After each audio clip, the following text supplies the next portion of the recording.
The first thing we're going to be talking about today is today, actually, before we started recording, they got announced all of the opening day games and Christmas Day games, which are the two main holiday set games for the start of the season.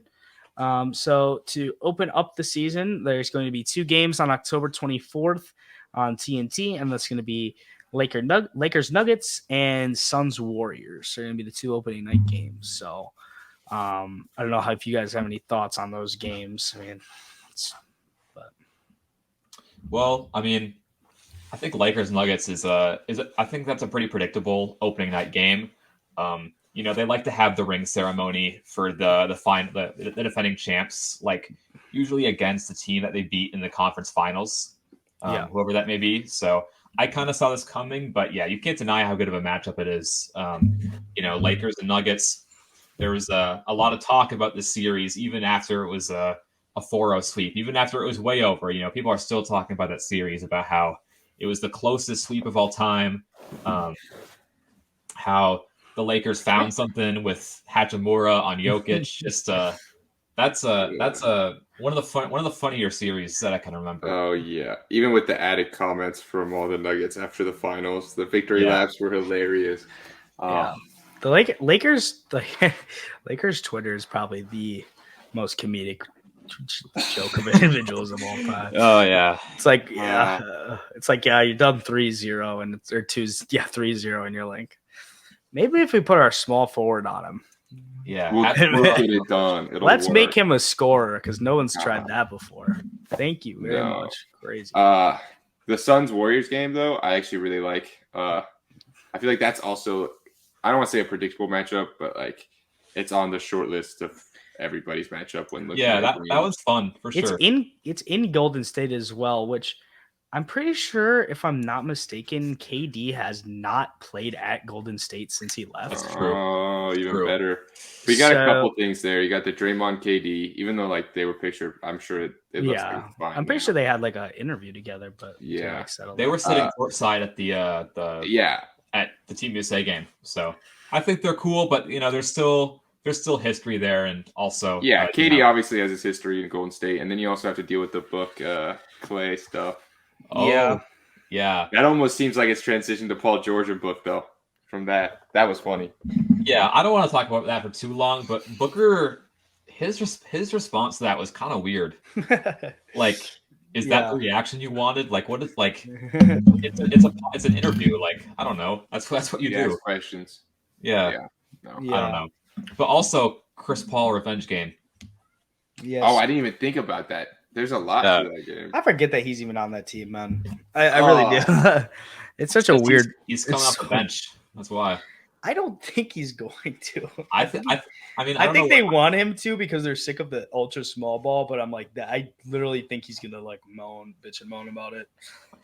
I don't think Steve Kerr would have much issue with just like telling CP, hey, you're going to the bench. Yeah, probably not. Well, you never know. I think there's actually a pretty decent chance too that if the CP experiment doesn't work out, he's traded by it's at the deadline again. Yeah, and I think there's a good chance that Chris Paul closes a lot of games though. Oh, too. Yeah. So, yeah. They like that small ball lineup at the end of games anyways, and Chris Paul instead of Jordan Poole is a better option for how they want to do what they do. For sure. All right, then the second thing. Sorry, I just lost it. The second thing is all of the Christmas Day games were also announced today. So there's 5 games per usual.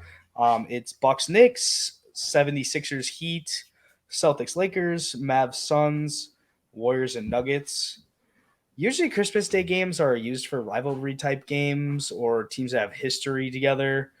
And I feel like none of these really are like that other than the Mavs Suns one and the Celtics Lakers, I guess. But like the Celtics Lakers rivalry is like this forced historical rivalry from like 40 years ago. Like it doesn't really exist anymore.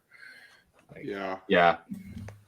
I feel like it's also we're witnessing new rivalries be made. And as they're being made, it kind of feels weird because we're always thinking about like 5 years ago. But in terms of these rosters, a lot of these teams are different than the rivalries that they had. Yeah, obviously, I'm happy that my team gets to play. Watching the Bucks on Christmas is fun, and Giannis always goes crazy in Madison Square Garden, like literally every time. So that'll be fun to watch. Sixers and Heat's probably going to be a snooze fest. That's the middest game. Yeah, like it's like two pretty good teams, but in my opinion, it's literally just going to be like foul baiting and like defensive grinding all game. It's just going to be boring to watch. Yeah. Celtics Lakers will probably be good because those games are Celtics are going to be good, obviously, and Lakers are going to be good. Yeah. Mavs Suns will be fun, obviously. That's a great matchup. You've got two things going on there. You've got the KD and Kyrie thing, and you've also got the Luka and Devin Booker little like Luka rivalry or roster. Bad blood. Yeah, really. So, man, the more I keep looking at these rosters going into the season, the more and more excited I get about the Mavericks. Like, I think that with how good like those top two guys are and like the type of players they filled out that roster with, like, just gets me more and more excited. Especially like if they do make a trade for a veteran center, I think that could start to look really, really nice. Like, especially if they trade, because I think people get too hung up on like what the roster looks like right at the start of the season, but it's like they could make the move to help them out mid-season or in December or something like that. When the free agent players are eligible to be traded or extension players, all of that stuff. So I think same thing could be said about the Heat. Damian Lillard. That'll be a fun game. It could be a Damian Lillard, Joel Embiid scoring. That's true. If he's on the team, it could be. But yeah, I mean, we just have no idea what the Heat roster is going to look like, and even the Sixers roster is up in the air a little bit, right? Yeah. I feel like that's something that hasn't been talked about enough. The Sixers roster is super up in the air, and I feel it's been almost glossed over. Do you think that if the Sixers trade Harden and they don't get an all-star quality player back, do you think they'll be a top 4 seed?